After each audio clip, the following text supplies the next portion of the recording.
Arctimano. And I'm not afraid anymore! And welcome to a brand new episode of Mindbreakers! Episode 99, the show that takes the love and hate line and shoves it up Mrs. Farmer's rectum. Anyway, fucks her wrong. Without further ado, we're going to bring up our wheel in 3, 2, 1, bam! Let's give her a spin. I'm so excited, and I just can't hide it. Oh no. Darko. Okay, guys. My favorite movie got a sequel. My favorite movie of all time, in case you were wondering, is Donnie Darko. Oh, 2009. That doesn't bode well. Yeah, it came out 2009. Oh dear. Who's the director? Who made this piece of fuck? Chris Fisher. Okay. Donnie Darko's little sister, Samantha Darko, and her best friend Corey are on a cross-country road trip. Mm-hmm. They find themselves entangled in a dangerous glitch in the time-space continuum. Good fuck. And of course the fucking rabbit's here, even though he's the rabbit face is specific to Donnie. Oh no, I've only seen half of this movie so far, and I couldn't even make it through the last half because I just shut it off, and I'm just like, this is fucking nonsense. They replaced Frank with a fucking Rakin-looking little girl, and guess what? Terrible lightning effects. I'm starting to significantly doubt this film's commitment to sparkle motion. Oh, definitely. Their commitment to sparkle motion has gone out the fucking window. Like, I don't even think Corey was part of sparkle motion. I don't even think she was one of her friends from that. But anyways, we're gonna watch this fucking awful flick. And hopefully once it's over, I get to run home and tell my parents that everything's gonna be okay. But you will be lying. Go home! Go home and tell your parents everything will be fine!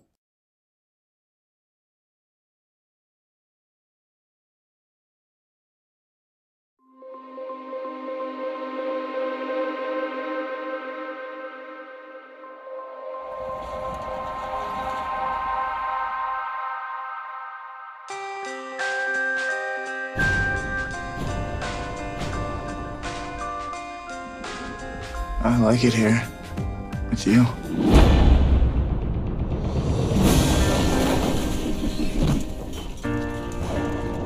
Must have been quite a night. I'm sure somebody's waiting for you somewhere. My brother died when I was 10. Ever since that day, nothing's ever been the same. She told me she thought her brother was the lucky one. Like he had the easy way out. They made me do it. Okay.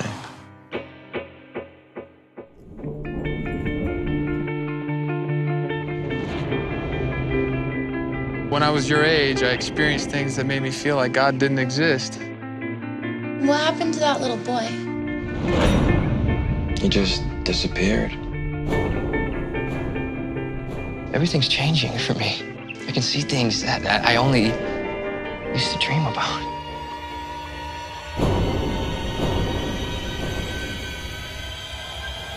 There are forces at work here.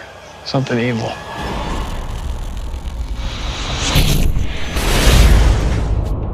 That's just the beginning.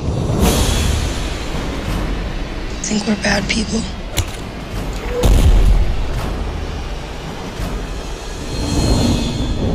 We need to get to the children before they spoil.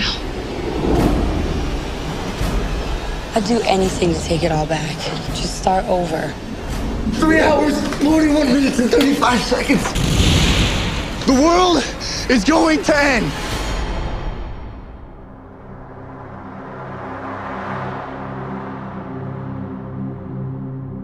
Wake up. So we're not in Kansas anymore, guys. We're not in Middlesex. We are out on the open road in this little podunk town. We start out with... It's a road trip. We get a text crawl telling you about what happened in the far superior movie that came before this one. Yeah, you want to watch something better? Here, read this thing. And then go... You want to watch something better? Most of what we've already reviewed on this channel, Joe. Oh yeah, pretty much. I mean, I'd say this is better than the worst thing we've seen, but it is the worst. Like it ripped out my heart and literally like just sort of looked at it and was like, oh hey, yeah, you remember that thing you really really like? And then just like kind of decks me in the face and went like, this is for teenage girls, and laughed. We start out with two such teenage girls on a road trip, and one is dressed like an annoying hippie, and acts, well, I don't know how to describe how she acts, but it's very irritating. Like a vapid suka. Yeah, that works. Well, yeah. I don't like Corey much at all. Like, her kind of, like, sort of thing, her stereotype, was much better done with Chloe Price in Life is Strange.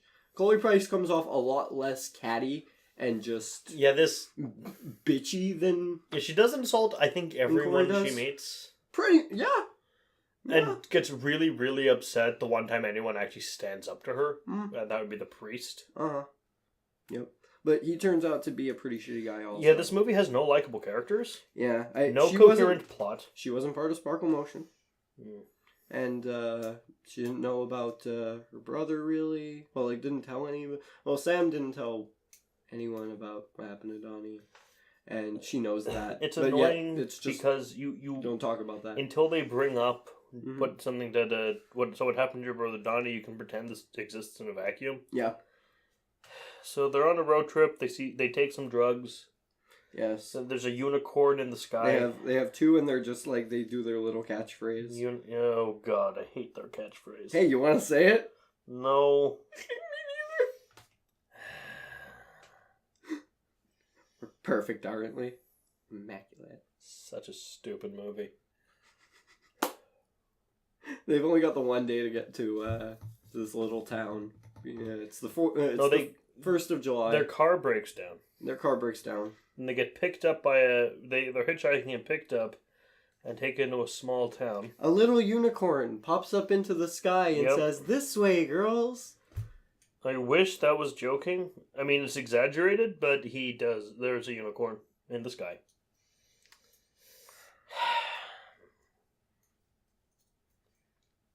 Then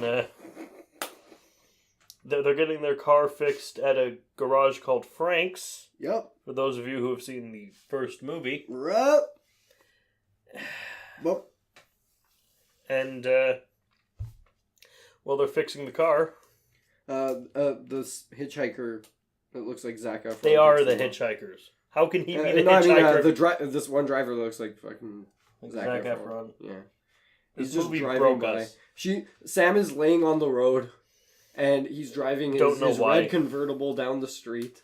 Don't know why she's laying in the road. And he just stops, and he gets out, and he starts chatting up, Sam's friend Corey, and he's just kind of, being all cool. It's like, oh, what happened over here? It's a roadkill. Looks fresh. They get right into the town. I hate the acting in this. The dialogue is so... I don't think there's a single thing this movie does well. So maddeningly. This movie does nothing well. Even the music's terrible. Drives me nuts. So the music's bad. The visual effects are bad. We also see a guy in... The story's bad. We see a guy in camo called Iraq Jack who... No, that's what the town calls him. Oh. Okay. I want to establish that. Anyway, we're calling him Iraq Jack because it's the only name I remember in the movie. Happy 4th of July. Who's getting visited by a girl who, I was right, ends up being dead as Darko. Mm-hmm. Who he refers to as the princess, who basically tells him to burn things. Her visual effects, the little thunder and lightning that starts to happen, is just... It's... Every visual effect in the first one was infinitely better than this. Everything. From the unicorn in the sky to the bubbles in the chest. Yeah, the Destiny bubbles come back. To the flaming cube in space. A wireframe of a cube in space. Yeah. But this is the thing with this with the effects in this one. every single special effect you see doesn't look like because it's made in 2009, but every single special CGI effect looks like it should be the leading into the company logo before a late 90s computer game. Yeah.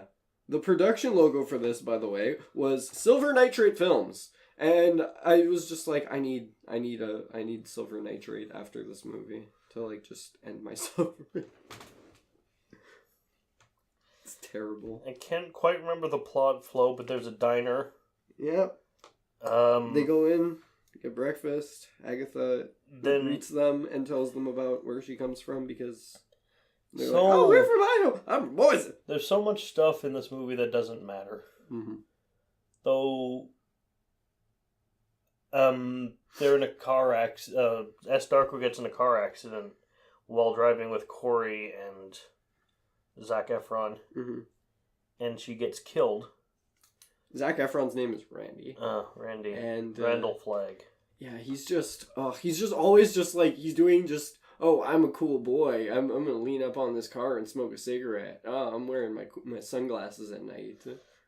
So he can see the visions in his dreams?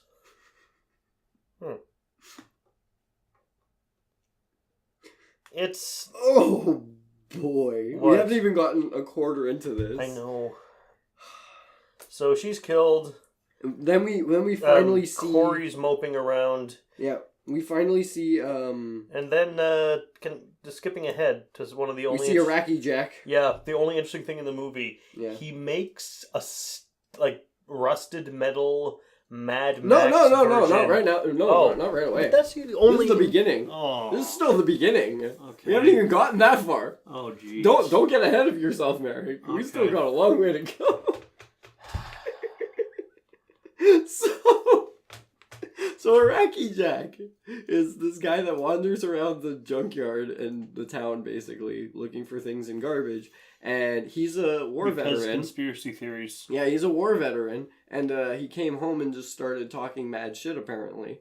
And everybody thought he was, he's gone nuts. He's shell-shocked or something. So instead of getting him any kind of medical help... No, they instead just basically call him a crazy person, out loud. And very, very arrogantly. And they don't want to see what his problem is, and instead just want to avoid him like the plague. They don't even want him in the town. Yeah, because he's saying weird things about princesses and bubbles and rabbits and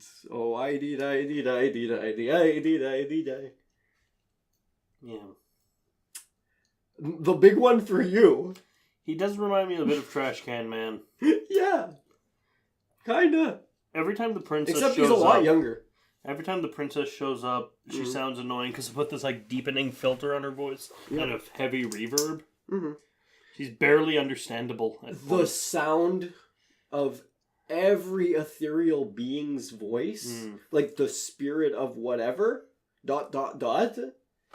is... It's unlegible. Like, it's just...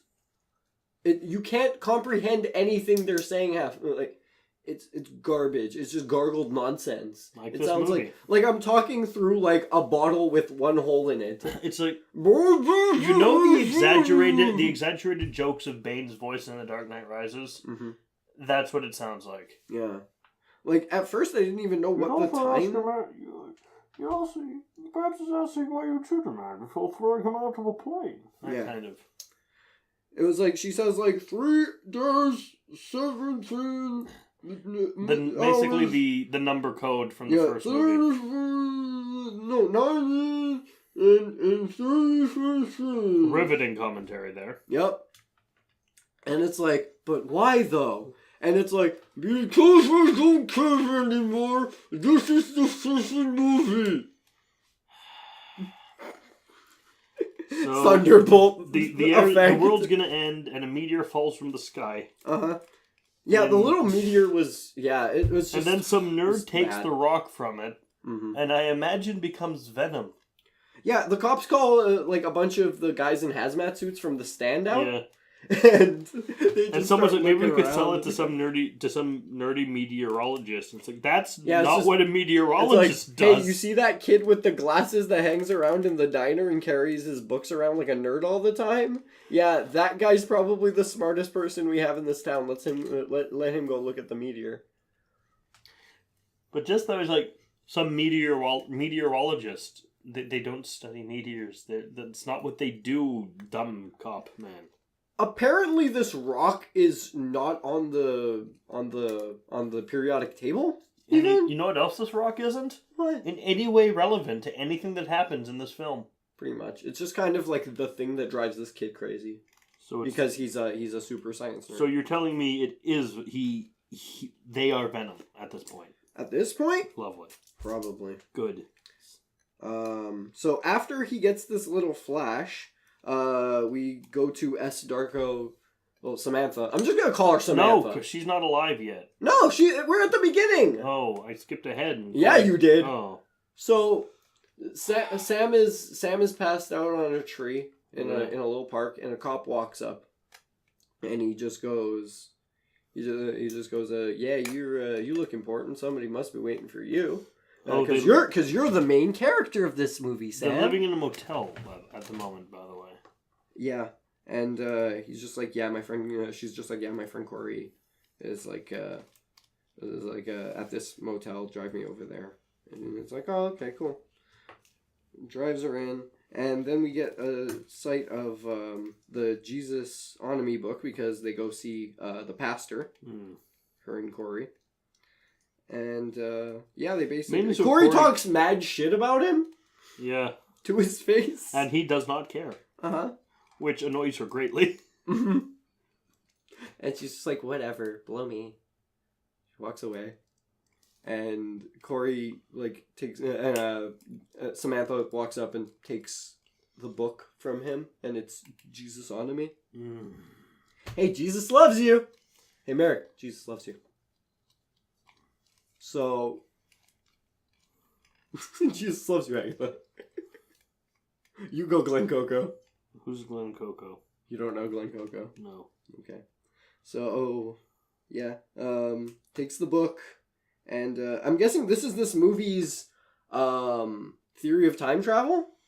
No, this movie actually has the philosophy of time travel. No, because this movie is basing its entire sort of thing on, religion also. So it's like this movie's equivalent to Theory of Time Travel. Yeah. In the first one is Jesus Onomy. But they never actually open that book and look inside it. Yeah, never. But it's there. It's a thing that everybody, has to look at, you know? And it's like it's their, it's trying to say something about everything, you know. Why? But it's too thin spread though. That's the problem with this one. It's a huge problem with it. The other one had relevance because it was coherently drawn out.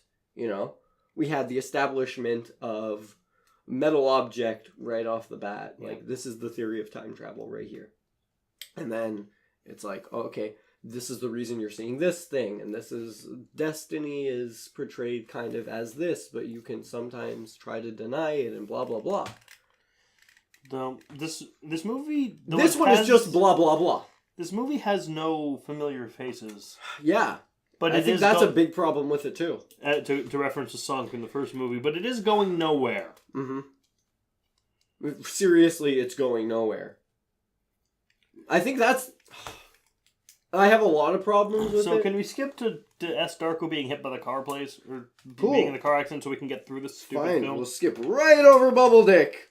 Oh, right. The guy has a destiny bubble. Moving on. Moving on now. Yeah, okay. Moving on now. So Sam dies, hit by a car. Yeah.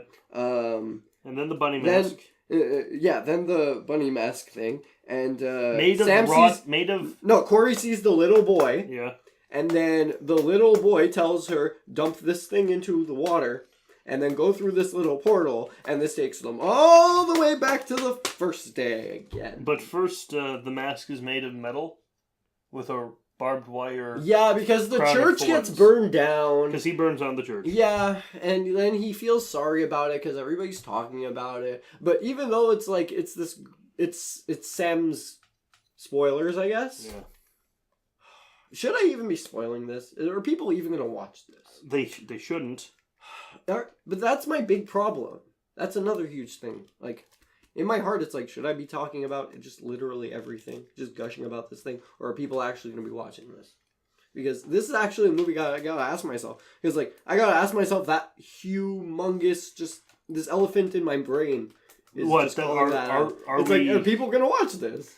Should I even recommend this? Are you saying... Is this bad enough for me to recommend, even? Are you saying that we might be responsible for other people having to watch this drivel? Well, you know, eventually somebody's going to stumble upon this and be like, is it worth it? I don't know. The answer is no, if you're wondering that. The answer is definitely no. Honestly, if this wasn't the sequel to my favorite movie... It would still be terrible? I'd be very displeased with it. Unlike this... Because it's a travesty to what I grew up watching as literally... And had, like, one of the biggest impacts on me. It's quite removed from the sequel to my favorite movie, Escape from L.A. Yeah, I don't recommend this. Which, if Escape from L.A. wasn't a sequel to Escape from New York, it would be stupid, but generally fine. On the other side of it, on the flip side, yeah, I see a little girl watching this and being like, oh, maybe this is pretty cool. I don't know. I can see that. So after she drinks... I can visualize So that. after Corey drinks the water, it resets. Yeah. And she goes through the big some important stuff to S. Darko. Uh-huh. Like, my dad's not really waiting for me. Bye. And then she and Zaka... And she dies in the car crash. Uh-huh. But S. Darko is fine. Mm-hmm. And then she does some stuff that I can't quite remember. They say the tagline again. Yeah. And along the way, she gets creeped on by the priest. Yeah, this is on the second day. The guy, Sam's talking about just how God is this, that, and the other meets thing. Iraqi Jack.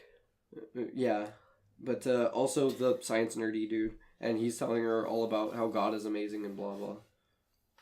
I'm gonna say blah blah a lot because a lot of it is blah blah. And then she gets blamed for something. Yeah. Oh, because they arrest Iraqi Jack for burning down the church, which he totally did, by the way. Yeah. Because one of his dog tags are there. Yep.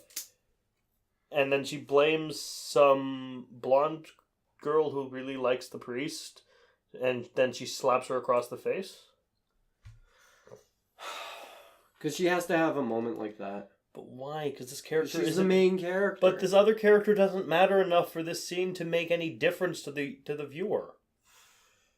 And there's just endless layers of this. We're just peeling them off one by one, Eric. We're peeling them off one by one because one by bloody one, we're gonna have to be revealing what this person did wrong, what this person did wrong, what this person did wrong. All the things wrong with this group of characters. The answer is being in S. Darko for every single one of them.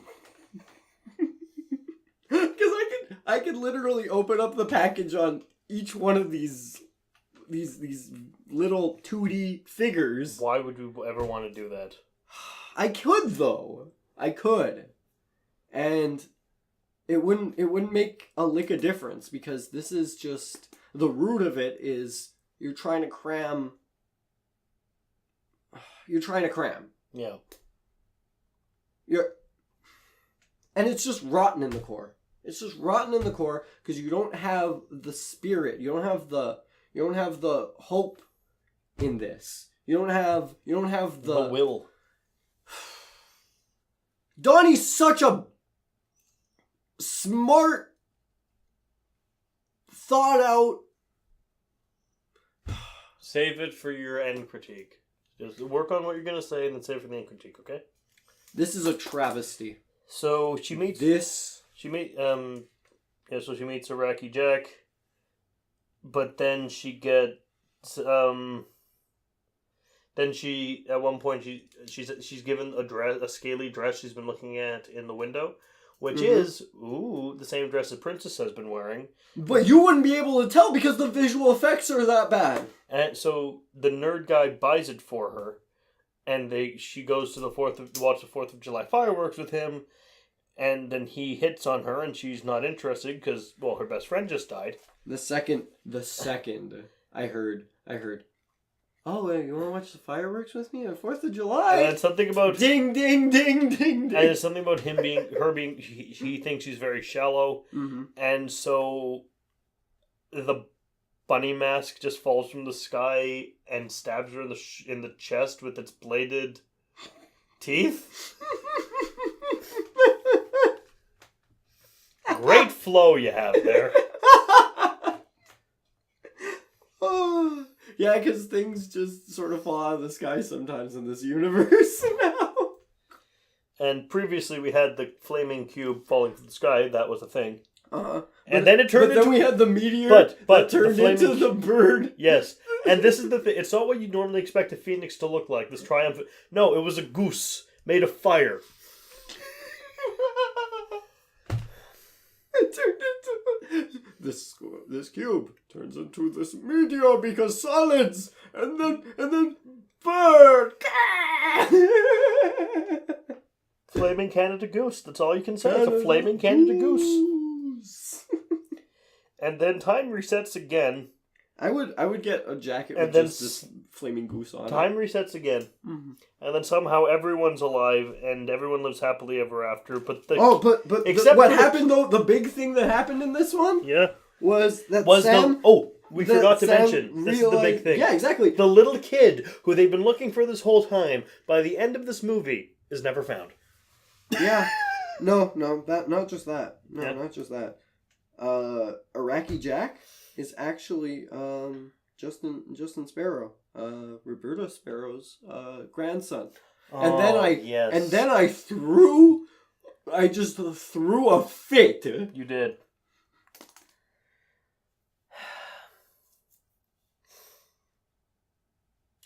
This movie's terrible. They made me do it. I'm pretty sure if we got Chris Fisher and was like, who put the gun to your head to make us Darko? He'd be like, they made me do it. The Precious made us do it. He made me do it. She made me do it. They made me do it. It made me do it. I know what I think of this movie. I'm not going to waste my time giving it a full score or anything. We're not done yet. We're not done yet. We're not done yet. No. Why? Look at this. Look at all this. Okay. This is where we're at right now. We just traveled back again. Why are we going back? Why are you doing this? The third time! But I just traveled back. Everyone lives and the movie's over. No. Ugh. No. Fine. 4th of July. The bro died. The Zach? Yeah. And they're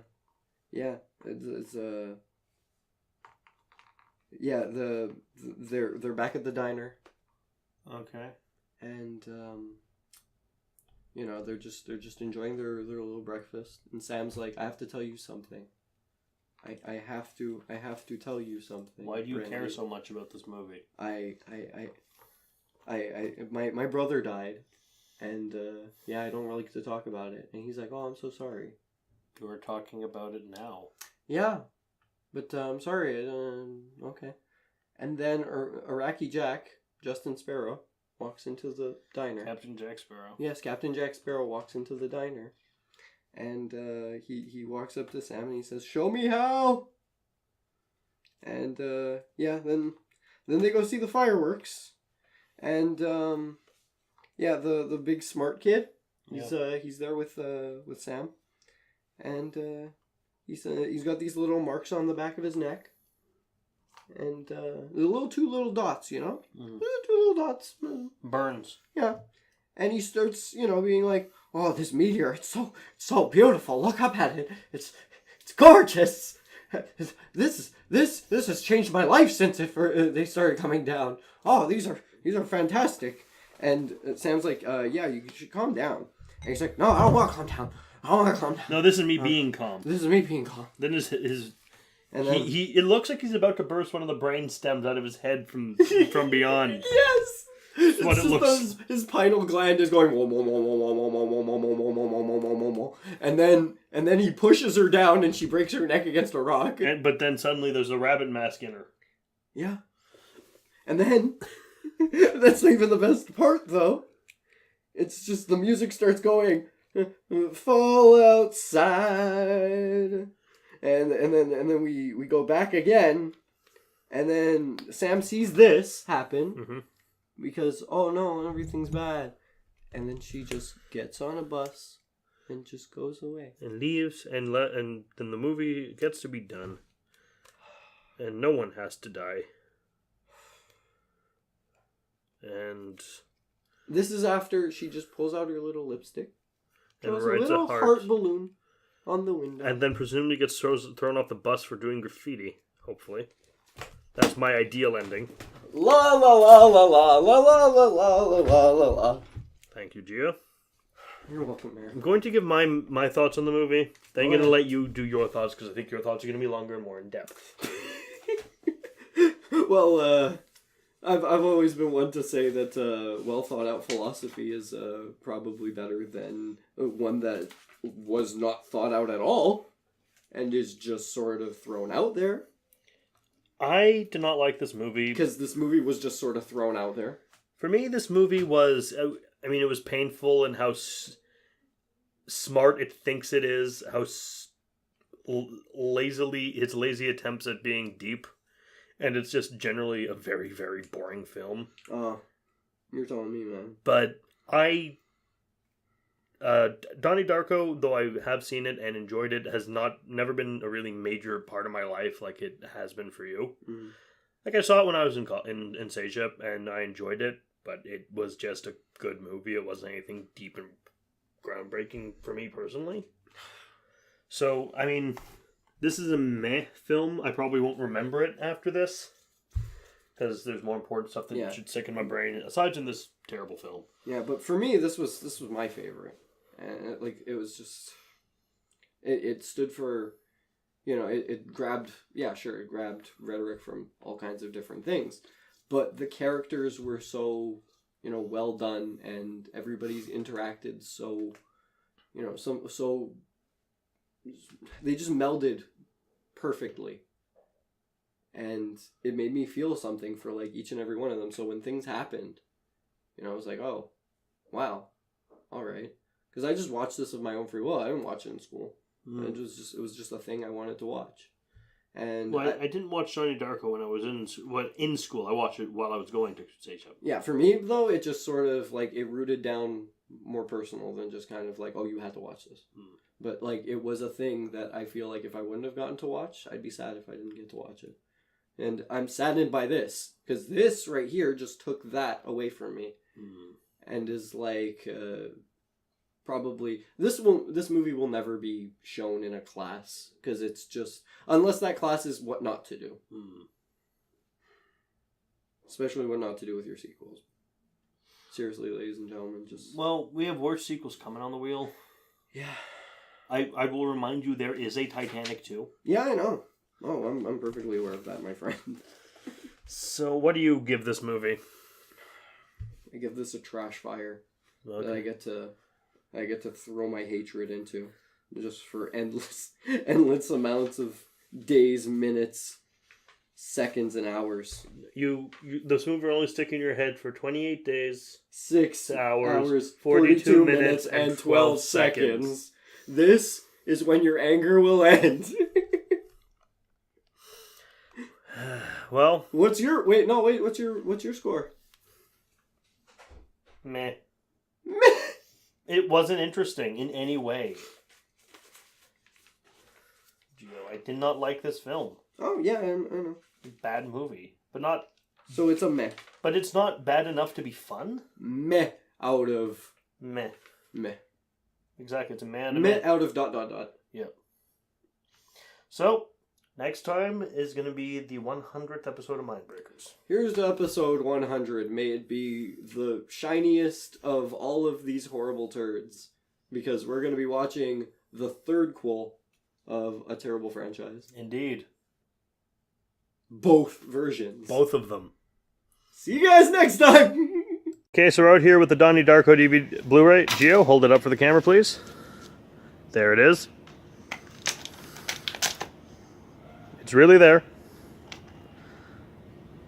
Gio, hold it still so the audience can see it. Yep, there you go. Just zooming out a bit. There we go. Yeah, we see it. He's putting it on the brick. I want to get an angle on it. I want to get like a proper angle on it. Okay.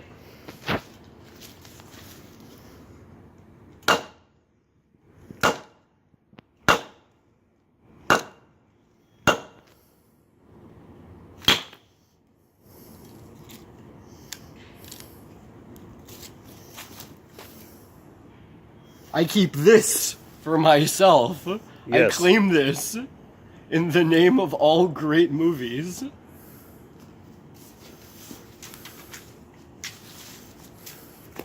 And I take for all the fucking fans in the fucking world. Careful. Who to watch this piece of fucking shit.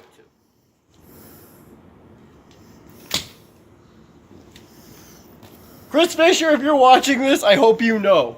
Go. Happy 4th of July, motherfucker.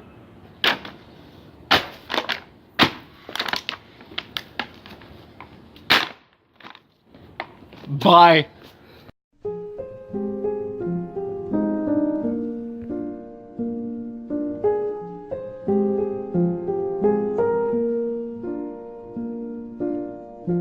All around me are familiar faces, worn out places, worn out faces, bright and early for their daily races, going nowhere, nowhere.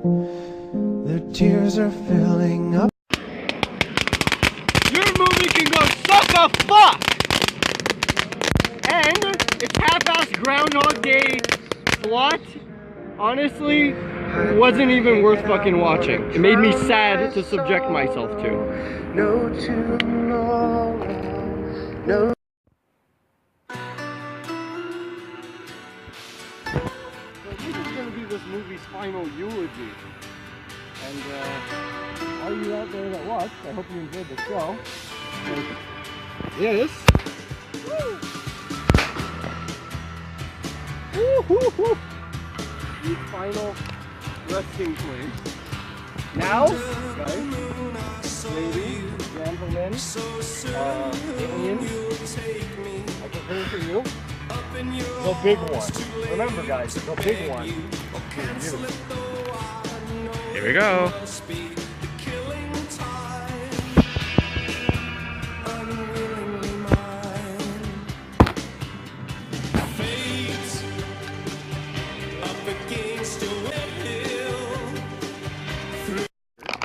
Behind the scenes with Giovanni the artist. Oh. You're not recording this. Yeah, I am. Stop recording it. I already have a limited amount of space. Don't look at me. Look at us. I'm trying to fucking place this.